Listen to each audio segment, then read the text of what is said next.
Mutual funds पता है सबको क्या है? कितनों ने ऑलरेडी इन्वेस्ट किया हुआ है म्यूचुअल फंड्स में? बहुत कम लोगों ने। क्यों नहीं किया हमने इन्वेस्ट? पता ही नहीं है सर। नंबर 1 करेक्ट इन्फॉर्मेशन नहीं है। नंबर 2 हम डरते हैं। हमें लगता है म्यूचुअल फंड भी कोई स्कीम है कि पैसा इकट्ठा किया और कल को अगर भाग गए या बंद हो गया तो पता नहीं क्या होगा। ये पैसा आपका 100% सेफ है because it is regulated by SEBI. तो यहां पे डरने की जरूरत नहीं है कि मेरा पैसा चला जाएगा। और कहते हैं SIP is an excellent option. SIP का मतलब होता है कि आपने अपना एक अमाउंट फिक्स कर लिया, हर महीने का इतना अमाउंट तो एसआईपी में देना ही देना है म्यूचुअल फंड में। अब म्यूचुअल फंड कैसे चूज करें? हजारों म्यूचुअल फंड है। लार्ज कैप इक्विटी फंड को पकड़ो। वो भी कुछ वेबसाइट्स है जैसे मनी कंट्रोल है, वैल्यू रिसर्च है, वहां पर जाकर के देखो उन फंड्स की रेटिंग कम से कम 4 से 5 स्टार होनी चाहिए। कोई ऐसा फंड है उसकी 1 या 2 स्टार की रेटिंग है, मत करो उसमें। बल्कि ऐसा फंड होना चाहिए जो हर वेबसाइट पे 4 या 5 स्टार की रेटिंग हो। अब आपने क्या किया कि हर महीने का अपना एक अमाउंट फिक्स कर लिया। दैट कुड बी एनीथिंग, 1000 रुपए, 2000 रुपए, 3000 रुपए, 4000, 5000, what ever that amount is.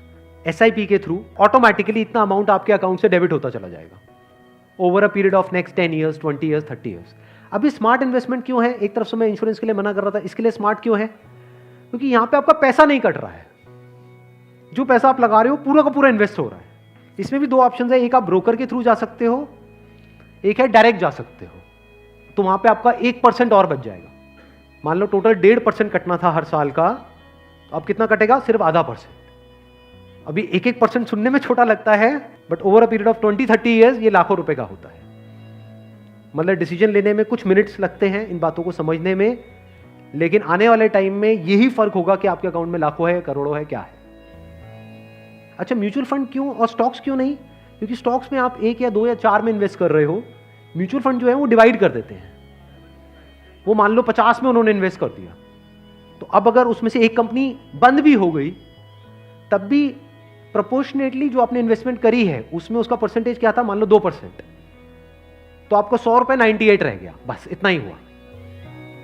अब मार्केट में सबसे बड़ा डर लोगों को यह होता है जो म्यूचुअल फंड में नहीं इन्वेस्ट करते हैं कि कल को नीचे आ गया तो क्या होगा, क्योंकि नीचे आने की कोई लिमिट नहीं है। एफडी में यह है कि नीचे नहीं आएगा, इंटरेस्ट कम हो सकता है, नीचे नहीं आएगा। तो म्यूचुअल फंड में लोग नीचे आने के नाम से डरते हैं, ऊपर जाने में कोई डर नहीं है। अगर गारंटी मिल जाए कि भैया साल का इतना % तो आना ही आना है और आता ही रहेगा जिंदगी भर, तो कोई डर ही नहीं है, फिर तो सारे लगा देंगे। बट कोई गारंटी नहीं है ना, और नीचे भी जा सकता है। तो अगर कुछ ऐसा हो जाए कि अगर म्यूचुअल फंड नीचे भी जाए तब भी आपका फायदा हो जाए, तो प्रॉब्लम सॉल्व हो गई ना। ये मेरी अपनी स्ट्रैटेजी है, ये कोई किसी बुक में नहीं है या कोई थ्योरी नहीं है, ये मेरी अपनी स्ट्रैटेजी है, वो मैं आप लोगों के साथ में शेयर कर रहा हूँ। आपको क्या करना है? मोटा मोटा स्टॉक मार्केट को ट्रैक करना है। हफ्ते में एक दिन देख लो कि अभी कितने पे चल रहा है। मान लो एक पीक है, पीक अभी मान लो 40,000 है। अभी मार्केट चल रहा है अराउंड कितना? 37 के अराउंड चल रहा है। तो मेरी स्ट्रैटेजी क्या है? जैसे ही मार्केट 20% से नीचे गिर जाए कि मार्केट की ये पीक है, मान लो 40,000 है, अब मार्केट 30,000 पे आ गया है, तो आपने क्या किया? पहले इन्वेस्ट किया हुआ था एसआईपी में, लार्ज कैप्स में। आप इमीडिएटली जैसे ही मार्केट 30 पे आई, आप स्विच कर गए मिड कैप में, not even in small cap, mid cap. अब ऐसा क्यों किया? क्योंकि जब मार्केट 20% टूटेगा, सेंसेक्स का मतलब लार्ज कैप्स जो बड़ी कंपनीज हैं, जब मार्केट 20% टूटेगा यानी बड़ी कंपनीज के जो शेयर्स हैं वो 20% से टूटेंगे, तो जो छोटी कंपनीज हैं उनके शेयर्स 50 से 60%, 70% तक टूट जाएंगे। तो जब वो 60% टूटा तो 100 की चीज आपको कितने में मिल गई? 50 में या 40 में। तो जब मार्केट नीचे भी गया तो आपका फायदा हो रहा है। ये स्ट्रैटेजी समझ आ गई?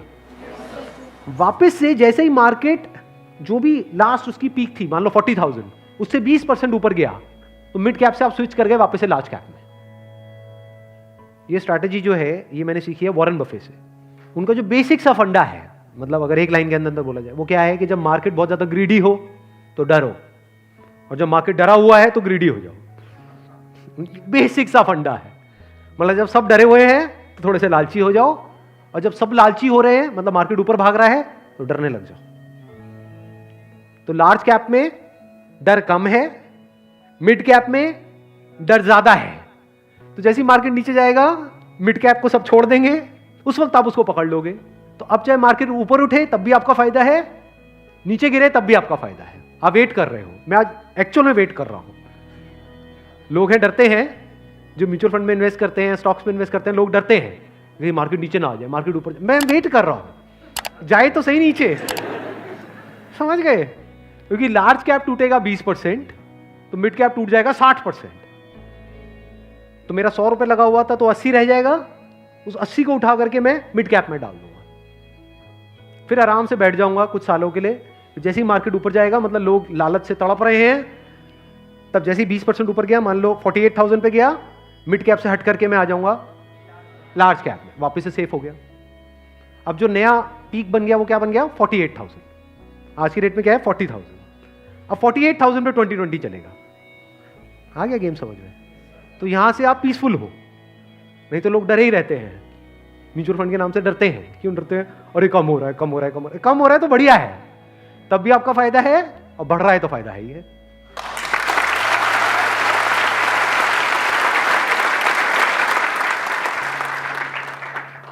समझ गए? ये बेसिक सा फंडा है, हमेशा याद रखना। मतलब मासिस की जो साइकी है उससे आप कुछ अलग करोगे तभी आपके साथ कुछ अलग होगा, नहीं तो पूरी मार्केट रो रही होगी, आप भी बैठ करके रो रहे होंगे।